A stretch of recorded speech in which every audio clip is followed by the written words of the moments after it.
story of how God was seeking a bride for his son. Each book is different from every other book. I'm trying to give you the keys for you to unlock it for yourself.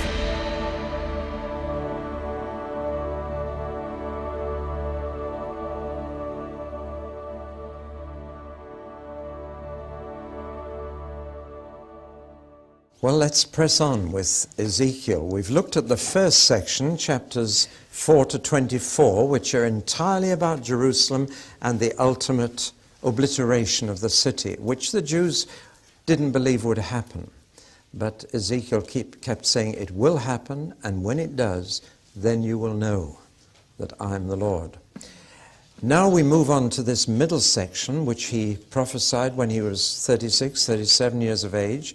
So there's a gap of a few years between the first section and the second. You see, as soon as Jerusalem fell, all the neighboring countries were thrilled to bits. I don't know if you know the origin of the phrase hip, hip, hooray. Hip, H-I-P, are the three initial letters of Jerusalem is fallen. And I'm afraid it was originally an anti-Semitic celebration. Jerusalem is fallen, hip, hip, hooray. And I'm afraid that spoiled that for me. I can't say it now because that's its origin. And I'm afraid that's what all the nations around Jerusalem were saying. Hip, hip, hooray! Jerusalem is fallen. We're rid of these Jewish people. And I'm afraid they took advantage of the Babylonian invasion. The Edomites and the Ammonites, they did horrible things to the people who were left. And that explains the bitterness in some of the Psalms. Remember Psalm 137? You know, it comes out of Babylon. We hanged our harps on the willow trees. How shall we sing the songs of Zion in a strange land? They wanted to hear our music in Babylon, but how can we sing when we're away from Jerusalem? May my tongue cleave to the roof of my mouth and my right hand lose its cunning, rather than sing the songs of Zion in a strange land. Then it finished up with this bitter cry, happy shall he be who dashes your little ones against the stones. And I'm afraid they were taking babies by the ankles and smashing their brains out against the walls of Jerusalem. It's a cry from the heart. Will somebody treat you the way you treated us? And the middle section of Ezekiel's prophecy is all about God paying back these surrounding nations for the exploitation of the fall of Jerusalem. And some of the predictions are incredible in their detail. Let's just take one. It's in these chapters that Ezekiel predicts the downfall of Tyre. Now, Tyre was a fishing port on the eastern coast of the Mediterranean, and half a mile offshore there was an island. But the town of Tyre was on the mainland, and it was a fisherman's town. And Ezekiel predicts that one day Tyre will be razed to the ground, and all of this city will be thrown in the sea. And that the place where Tyre stood will be a place for fishermen to dry their nets. That's an extraordinary thing, because no city in the entire history of the world has ever been thrown into the sea. Ever, either before or since. But Tyre was. When Alexander the Great came marching down towards Egypt with his great army, the people of Tyre simply got into their fishing boats and went out to the island half a mile offshore, knowing that Alexander had an army but not a navy. But they didn't realize that Alexander wasn't called the Great for nothing. And when he saw the people on the island thinking they were safe, he just said, throw the town into the sea and build a causeway out to the island. And they took every brick, every stone, every piece of timber and threw it in the sea and made a causeway out to the island, and he went out and dealt with them. And if you look at the map now, Tyre is out on the island, and in fact the sand is silted up against Alexander's causeway so that the coastline is no longer straight with an island offshore. It now goes like that. And Tyre is out here. And if you go to the site of Old Tyre on the mainland, it's bare rock, and there are fishermen's nets to this day spread on the rock. Now that's the one that the chances of that happening are 1 in 75 million. But Ezekiel said that's what would happen. See? Centuries before it did. And he predicts what will happen to Egypt. He predicts what will happen to all those neighbors of Judah. And it always did. There are predictions about Ammon, Moab, and Edom in the east. And if ever you've been to Petra or seen pictures of Petra, you are looking at Mount Seir. Do you realize that Edom is Esau? Yes. And it goes way, way back to the old Jacob-Esau thing, just as the Ishmael-Isaac is today the Arab-Israeli conflict. You need to understand history to understand the Middle East. It mentions Philistia on the west of Judah, Tyre and Sidon on the north, and Egypt on the south. In fact, he boxes the compass in this middle section, and he says, when these things happen to them, then they will know that I am the Lord. Now that middle section is fairly straightforward, so we don't need to look at it, except that there is one man singled out in that middle section as an example of supreme pride, the king of Tyre. And many people have seen in that chapter about the king of Tyre a picture of Satan's pride. And it's not a coincidence. There is a relationship between the devil and the king of Tyre's sheer pride. The king of Tyre said, I am a god. Pharaoh did much the same, and one of the statements of Pharaoh mentioned here is incredible. The Pharaoh of this time said, I made the Nile. Well, he may have dug some of the irrigation channels, but he said, the Nile is mine, I made it. See, now when man gets to the point of pride where he thinks he's God and that he created everything, that's the ultimate pride, and you can't do that in God's presence and get away with it. God will not stand human pride. It is the ultimate sin to set yourself up as if you're God. It's what Adam and Eve did in the Garden of Eden. They wanted to be like God. Amazing that, when they were already in the image of God. But they wanted to be like God in power and authority and not just in character. Now, I'm going straight through that section because it's very straightforward. There's little to explain. And I'm not doing your Bible study for you in these talks. I want to get you into the Bible.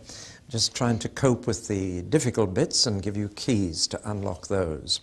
So we move on. Jerusalem is destroyed, 587.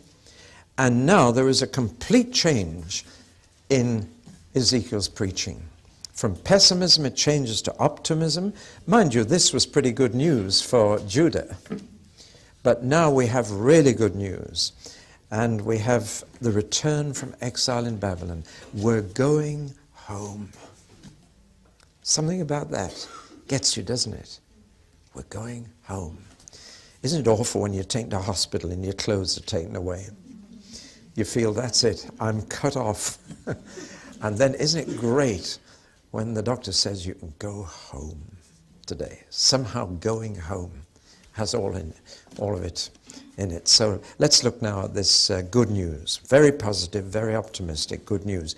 And that is why chapters 33 to 39 are so popular. They're full of good news.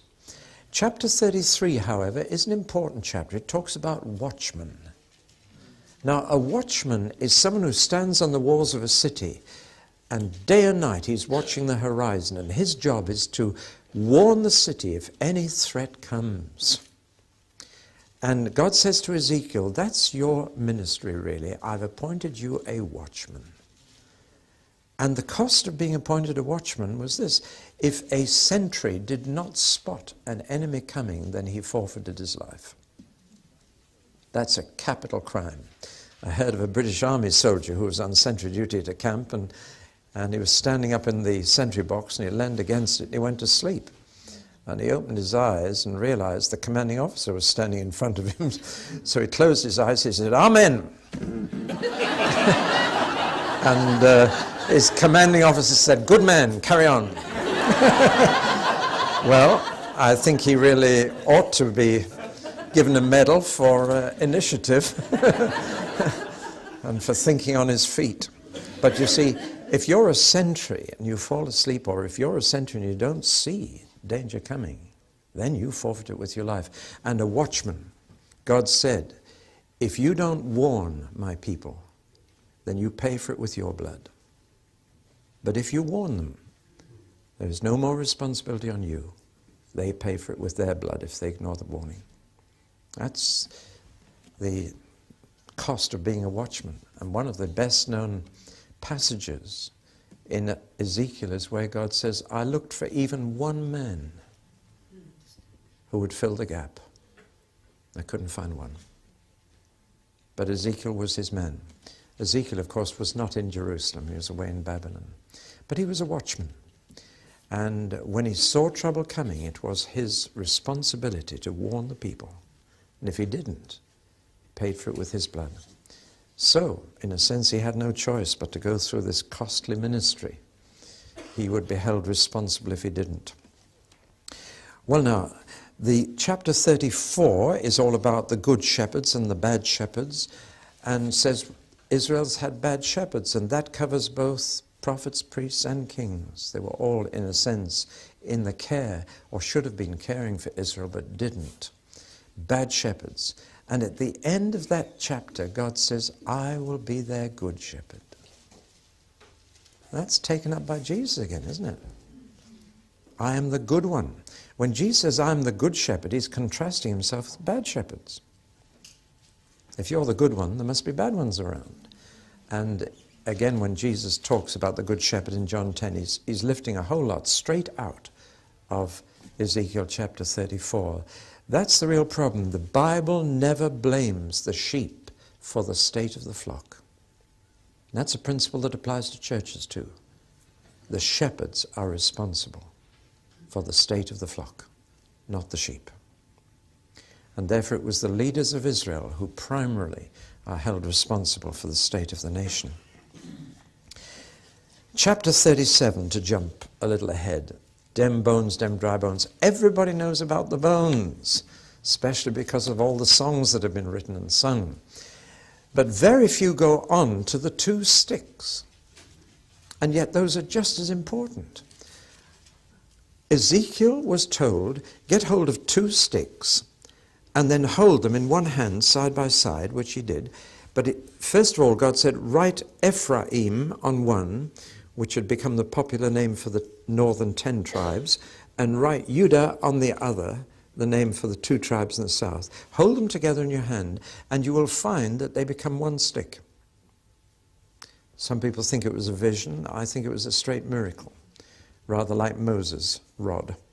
But he held them together, became one stick, and God said, I'm going to make one people again, and I will be their shepherd. That's why Jesus talks about other sheep I have which are not of this flock. I'm going to bring them all together, and there'll be one flock and one shepherd and one fold. It's all out of that chapter 37. Go on to the sticks, remember that. And a few years ago, I had a little vision. I saw 2 sticks, but they weren't held side by side. There were 2 sticks held end to end with 2 hands, and on one was written charismatic, and on the other was written evangelical. I saw them become one in God's hand. That's how my book, Fourth Wave, was born. That's some years ago, and it's taken some years for the book to come to fruition, but it'll be out at the end of this month. There's a little commercial. The 2 sticks become one in God's hand. In chapter 38, we have a strange prophecy of the future that has never yet been fulfilled. And so here we're on the borderline between present and future. It's about Gog and Magog. And don't ask me what it's all about, because I'm not going to tell you. When it happens, I'll tell you what it means. But those 2 names are picked up again right at the end of the book of Revelation. And it's obvious that it hasn't been fulfilled yet, that some great conflict is coming out of the north. We don't know where or who. It's one of those things we'll have to wait and see. But Ezekiel, again, was looking through the telescope into the distant future. And he never saw this fulfilled, and we've never seen it fulfilled. One day it will be, because there is going to be final conflict before history winds up. Throughout all these chapters, the most interesting refrain that comes again and again and again, altogether 77 times, are two little words. I wonder if you could guess what they are. They've been called the longest sentence in the English language. And many of you have said it. I will. I will. That's the longest sentence in the English language. It's a life sentence. See? Ah, you're with me now. It's part of the marriage service. And you don't say, I feel like it. You say, I will. It is a covenant phrase. And this phrase, I will, comes 77 times in just these chapters. I will bring you home. I will be your God. I will give you good shepherds. I will, I will, I will, I will.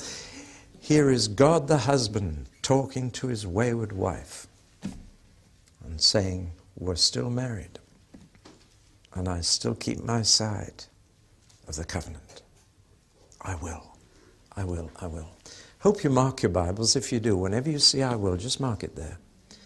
And there's this tremendous sense of God's total commitment to his people after all they've done. And even after he's wiped them out.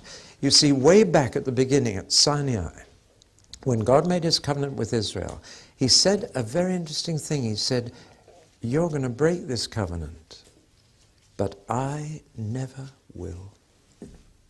So he says in Deuteronomy, there will be times when I have to throw you out of the land I've promised you, but I will always bring you back. And they're back in that land today. But listen, that doesn't mean that they don't have to live right. We don't support Israel unconditionally. She's still accountable to God for righteousness and how she deals with aliens and strangers within her borders. God is God. He could throw them out again, but he would always bring them back. That's his I will. And when God says I will to you, that's precious. I will, I will. And when God brings them back home after throwing them out, then the nations will know that I am the Lord. Because it happens so publicly, and everybody knows. They're back. And still the surrounding nations may not like it, but they're back. And God has brought them back. They are still his people. Read Romans 9-11. They may have rejected God, but he hasn't rejected them. God isn't like that. He hates divorce. That comes out so clearly. And now finally, I want to come to the last section, which in a sense is the most difficult to understand. And I'm going to leave you with questions rather than answers. Chapters 40 to 48 are a quite new kind of prophecy. And they're in the 25th year of his exile. Ezekiel is very careful to date everything he says so we can reconstruct it and fit it in to its historical background. If the Bible gives dates for prophecy, it's very important. It means that you must fit that word into the history to understand it. Some prophecies are timeless, but some prophecies are very timely and need to be fitted in. When he was 50, he was given a vision of the future entirely centered on a new temple. This is at a much later stage of the exile, much nearer their going home, and all of it is good, just as the first big section of Ezekiel is all bad, this is all good, and it is to give them hope. That's the most neglected Christian virtue, actually. Now abideth faith, hope, and love, and the most neglected of these is hope. And I hear a lot of preaching about faith and love today, but very little about hope. That's one of the reasons I made the video, The Final Facts. We're losing sight of the future, becoming obsessed with the present. And we are the people of hope. We're the people of tomorrow. And the Bible is full of hope for the future. And Ezekiel was not allowed to finish preaching to the exiles without filling them with hope. with something to look forward to. As certain as they'd been thrown out of the promised land, they would be put back into it. They may have been disciplined, but they have not been destroyed. God will never allow his people Israel to disappear. Heaven and earth may pass away, but Jesus said this race will not pass away. And it hasn't. It's one of the proofs that the God of Israel is real. You can't destroy the Bible, for it's God's book. You can't destroy Jesus because he's God's son. You can't destroy the Jews because they're God's people. See? God has communicated his eternity to whatever he touches. You can't destroy what belongs to God. Now, the most serious loss to the people, and particularly to Ezekiel, he felt it personally, was the loss of the temple, God's house. That seemed to be the end, because they had always thought whatever else may be destroyed, God would never let his own dwelling place on earth be destroyed, yet it had gone. And that was probably the most devastating thing that happened. And as I've said, they had to meet in synagogues from then on, and still do, because they don't have the temple now either. Now, in chapter 40 to 42, you've got the building of the temple described in incredible detail. The rebuilding is to be given an architectural plan. Now, let's just show you a few things. Here's the architectural plan of the new temple. An architect gave me that, and it is a grand, grand temple. You could actually fit about 13 English cathedrals into that area. I'll give you some idea. It is an enormous plan, most elaborate, all the rooms and the porches, and as far as a modern architect can do, that's a picture of it. Quite different from Solomon's, far bigger, and Solomon's was big enough, but some rather interesting features: no Holy of Holies, no Ark of the Covenant, no table of the showbread. These had been lost, of course, by now. And in chapter 43, he sees the glory come back into the temple. He has a vision of the thing lighting up again. As it did after Solomon completed the temple, they prayed and the glory came in. And they saw the whole thing lit up inside. So bright they had the veil to cover it. It would have blinded people.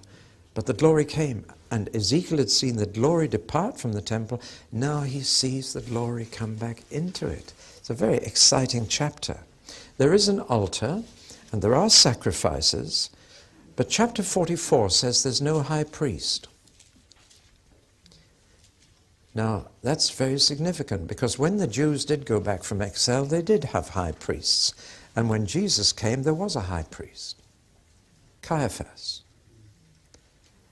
Now, in Ezekiel's vision of the future, there's no high priest, and his place is taken by a prince. That's very interesting. The prince occupies that highest of all position, a prince who is a priest, but he's basically the prince, the king. And the only priests in the vision are sons of Zadok, Ezekiel's family. Now, I'm sure that's not just his flesh getting in the way of the vision, but God is saying, got to have the right priests. Chapter 45, the whole land is divided between the tribes, but in quite a different way, in sort of horizontal strips from north to south. Quite a different division. Then there is the restoration of offerings and holy feasts and days, which we saw when we looked at Leviticus, with the exception of Pentecost. There's no Pentecost in the new calendar. Again, I'll leave you to think that through.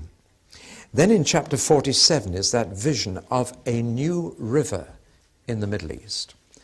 The only real rivers in the Promised Land, there are two big ones flowing into the Mediterranean from the Judean hills, but there's this amazing river that starts nowhere and finishes nowhere, called the Jordan, running down the deepest crack in the earth's surface, a crack which goes right down through Africa, through Tanzania, right down the Great Rift Valley, is all part of that crack, but the deepest point of the crack and the lowest point on the surface of the earth is Jericho, in that crack. And there is the Dead Sea, and the River Jordan flows into it and finishes. And the evaporation of the heat down there, about 1,600 feet below sea level, it is tropical, and the evaporation has caused the salt content to rocket up to about 28%. That's why you can sit on top and read a book. Any of you done that? Great fun. It's very dangerous if you dive in. You stay upside down. You can't get your feet down under you because your feet are like ping pong balls on the surface. And there it is. Now I'm telling you all that because here in the vision he sees a new river whose spring source is right under the temple up in Jerusalem. And any source of water that starts there has to flow into the Dead Sea. Jerusalem is surrounded by hills, but there is one opening in those hills to the southwest of the city, and it heads straight down to the Dead Sea. It's the Kidron Valley, mostly dry today. But rain finds its way down that valley to the Dead Sea, but he sees a river going down that valley, and more tributaries joining the river so that it gets deeper and deeper.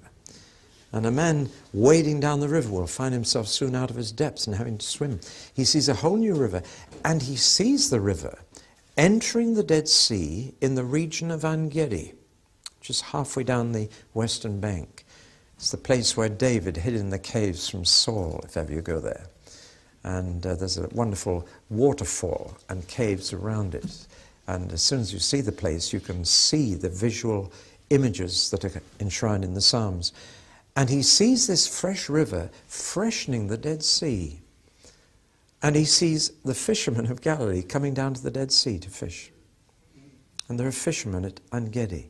And the whole thing becomes alive again. It's no longer the Dead Sea. It's a fresh, live sea where fishermen come, where people can live. The whole vision is a dream, if you like.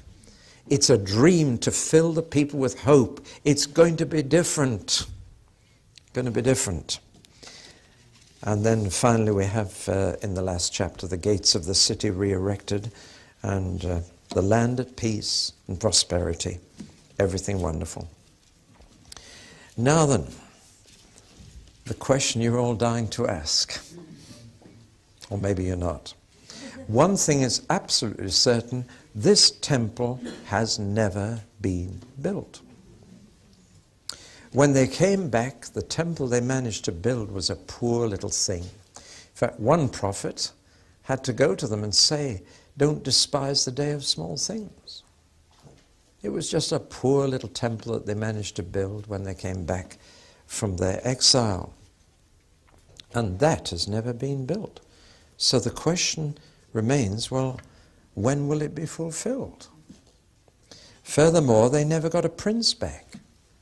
When they came back, sorry, I told you Zerubbabel was the high priest. It wasn't, it was Joshua, wasn't it? A man called Joshua. Zerubbabel was the governor, and the high priest was Joshua when they came back. But they never got a prince again. They tried at one stage under the Maccabees to be independent and set up a sort of semi-royal line, but it didn't last. By the time Jesus came, there was no king, except for King Herod, an Edomite, a descendant of Esau. And in order to try and butter up the Jews and get on their good side, Herod rebuilt this little temple. He said, I'll build you a bigger one than that. And Herod could build pretty big buildings. You go to Masada and see his palace.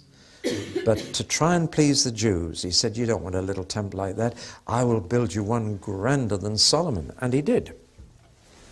Now, we have no photographs of it, but there is a model of it outside Jerusalem. If you go to Jerusalem, go to the Holy Land model, as it's called. It's in the grounds of the Holy Land Hotel, not far from the Knesset. And you can see the whole city of Jerusalem in the day of Jesus, built in stone. It's fascinating. I'm sure some of you have seen it. And the temple comes up to about your thigh. There's the temple. You can just see the Solomon's porch, and you can see the temple itself with the Holy of Holies and the holy place right in there. That's a rather poor photograph of the temple in the model, looking from the Mount of Olives down into the main temple. The two pillars, then leading through with the veil inside, and so on. And it's worth seeing that. But that again was not built on the plans of Ezekiel's vision. It was Herod's architect idea. It did incorporate some of Solomon's ideas into it, but it was quite different. It was this temple. I mean, a man's height would be the width of my finger here. It was enormous. And it was this temple that was still being built when Jesus came. It wasn't even finished. And the stones of the temple, you can still see some of them in what's called the Wailing Wall. It's now called the Western Wall. If you ask the Jews where the Wailing Wall is now, they will direct you to the income tax office. They've transferred the name, and they call this the Western Wall. The Western Wall is not the wall of the temple. It's only the foundation. It's only the platform that straddles the ridge. It's built on the ridge of a hill, but the artificial platform goes out like that, and it's the edge of one of those walls that you see. And there are stones there 40 feet long by 3 feet high by 3 feet deep that weigh 100 tons. And they were carved without the sound of a hammer or chisel. And if you go under the hill into a big cave right underneath, you find the soft rock from which these huge stones were cut. You can cut them with your fingernail, you can cut them with a penknife. And then you bring the block out and it oxidizes in the air and goes hard. And that's how they managed to build the temple without ever the sound of a hammer or chisel. It's all cut underground with knives and then brought out and oxidized and built up. Well, it's a magnificent sight, but Jesus said not one stone will be left standing on another. And you say, but the Wailing Wall is still there. But that's not the temple. He said not one stone of this will be left standing on another. Recently, only recently, archaeologists have found the stones of this temple in a great heap at the southwest corner where they've excavated. And the disciples were amazed. It isn't even finished. Well, it was hardly finished when the Romans pulled the whole thing down in AD 70. And what Jesus predicted came absolutely true. Well, so is it ever going to be built? Well, some people say it's not literal, it's a prophetic vision. And it was not intended to be built, it was just to give them hope. That's one way. Another possibility is that what God wanted them to do was to build that temple, and they just ignored Ezekiel's plans and built their own version which they thought they could afford. I'm quite sure that God would have financed the big thing if they'd had the faith to do it, but they didn't. So we could say it was what God intended but never was. Another possibility is that it's yet to be built in the future. And there are many Christians are convinced of that, either that it will be rebuilt by the Jewish people before Jesus gets back, or that it will be rebuilt in the millennium. I'm going to have to say, I really don't know. I'm going to wait and see. One thing I'm absolutely sure of is this: I have got God's plan for his dwelling place on earth. That was Ezekiel's plan, inspired by God, yes, but actually that was God's plan. That was God's plan, you see. And it's a very interesting architect's plan. You should come and study it more closely. But that is God's plan for where he was going to dwell on earth. Perhaps you might see it better if it's that way up. That's God's plan, and that was his temple on earth. And that's where God tabernacled among men. Some of you are still peering at it. It's a bit far for you. You better come nearer and have a look at it. It's a good plan. But you are the temple of God now. And God dwells not in temples made with hands. That's said twice in the New Testament. He dwells in people. We are his temple. Whether Ezekiel's temple will actually ever be built or not, I do not know. So I leave that with you. But it was the dream that kept the hope alive in the exiled people of God, that one day they'd get back and everything would be wonderful. And if all that comes literally true, it'll be marvelous, won't it? But I'm going to wait and see. Being very frank there, we can spend a lot of ink over this and get distracted from being the temple of God today ourselves. So why read Ezekiel? Well, let me just finish the talk by saying it tells us about God. It tells us first that God judges his own people. And we need to remember that. Judgment begins at the house of the Lord. Too many Christians think as soon as you've believed in Jesus, that's judgment finished. Far from it. We must all appear before the judgment seat of Christ. God judges his own people, and he judges them by higher standard than others. We need to remember that. Secondly, we need to remember that God takes vengeance. We don't need to. Very important that if people mistreat us, if people are unkind to us, if they tease us, if they persecute us, if they kill us, we never need to try and pay them back. God will do that. And you can leave it safely in his hands. Just remember that when somebody's treating you badly. Feel sorry for them. Don't feel angry with them. Because God's going to pay them back. So you should feel sorry for them. Pray for those who persecute you. Bless those who curse you. God will deal with them. You don't need to. People will think Christians are soft because of that, but we're not. It's just that we believe in God. Thirdly, God will always restore his people. Just as Israel will never disappear from history, the church will never disappear either. You belong to the people of eternity. There will always be an Israel, there will always be a church. And one day there will be one flock under one shepherd. God's the God who restores his people. And finally, a great deal of what we've looked at in Ezekiel is picked up in the book of Revelation. One of the reasons Christians don't understand the book of Revelation is that they don't know enough about the Old Testament. Revelation quotes the Old Testament 300 times. You've got to know your Old Testament to understand the book of Revelation. It's another apocalyptic book, highly symbolic. But it picks up the symbols of Ezekiel and uses so much out of Ezekiel that if you don't know Ezekiel, you'll just be puzzled by Revelation. And that's an added incentive to Christians to study this amazing prophet. Above all, it gives you a view of God, his omnipotence, his power, his omnipresence, those wheels under the throne, moving any way he wishes, and his omniscience, he sees everything, knows everything. That's the picture of God you get. And you get a tremendous sense of his holiness, and the fact that he has tied his name to a nation, that his name rests in our hands. And therefore, of course, God had to bring them back to vindicate his name. And the one thing you can appeal to is God's name and God's reputation. Moses appealed to God. What will people think about you if you did that, Lord? It's a powerful argument with God. Appeal to his name. And you know, his name is now in your hands and in mine. And we either give God a good name or a bad name. But God will always vindicate himself.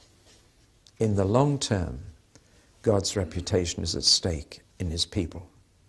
That's why he will restore them, because he has to vindicate his name. He mustn't ever let the earth and the nations think that he's finished as God, because his people are finished. That's why they never are finished. And he always restores them. Many may perish meanwhile, but the people will continue, because they're the people of God.